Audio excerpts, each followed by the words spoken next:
वरदाभ्याम् चूडालङ्कृत शशिकलाभ्याम् निजतपफलाभ्याम् भक्तेषु प्रकटितफलाभ्याम् भवतु मे शिवाभ्यामस्तोक त्रिभुवन शिवाभ्याम् हृदि पुनर्भवाभ्यामानन्दपुरधनुर्भवाभ्याम् न तिर्यम् नमस्ते नमस्ते महादेव शम्भो नमस्ते नमस्ते नमस्ते दयापूर्ण सिन्धो नमस्ते नमस्ते नमस्ते प्रसन्नात्मबन्धो नमस्ते नमस्ते नमस्ते नमस्ते महेशा सस्वच्छ्री गिरिमूर्धनि त्रिजगतां रक्षाकृतिं लक्षिताम् साक्षादक्षत सत्कटाक्ष सरणि श्रीमत्सुधावर्षिणी सोमार्तां कितमस्तकां प्रणमतां निस्सीम सम्पत्प्रदां सुश्लोकां हिमगिरीन्द्र स्मितमुखीं पार्वती प्रियां त्वां नमः शम्भो प्रसीद सदया भव भव्यशीले लीलालवाकरित दैत्यकुलापहारे रजनीचलाद्रिनिलये श्रुतिगीतकीर्ते कैलासनाथ दयते तव सुप्रभातम् शम्भो सुरेन्द्रनुत शङ्कर त्रिशूलपाणे चन्द्रावतं च शिव सर्वपिनाकपाणे गंगाधर क्रतुपते गरुडध्वजाप्ता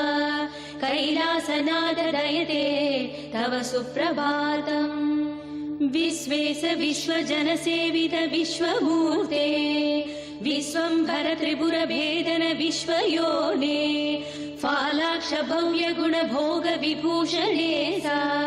कैलासनाथ दयते तव सुप्रभातम् कल्याण रूप करुणाकर कालकण्ठा कल्पद्रुम प्रसव पूजित कामदायिन्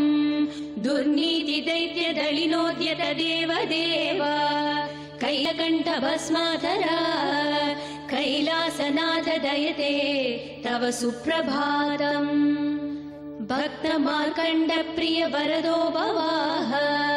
मृत्युञ्जयाय जय शङ्करेन्द्र माता विशालाक्षिपते श्रीकाशीनाथाय नमः कैलासनाथ दयते तव सुप्रभातम् नागाभरणभूषिताय दैत्यकुलान्तक दिव्यमूर्ते हिमशैलशिखराग्रलिङ्गोद्भव कारुण्यमूर्ते नाट्यप्रिय नटराज शिवताण्डव उग्रमूर्ते कैलासनाथ दयते तव सुप्रभातम् गंगा गौरी च मकरन्द रसानुविद्ध ओंकार गीत निनदैः सह सेवनाय निर्यातुपान्त सरसी कमलोदरेभ्यः कैलासनाथ दयते तव सुप्रभातम् श्रीशङ्करभीष्ट वरदाखिल लोकबन्धो श्रीशिवाय जगदेक दयैक सिन्धो श्रीमुखण्ठी भुजङ्ग भूषण भक्त सिन्धो कैलासनाथ दयते तव सुप्रभातम्।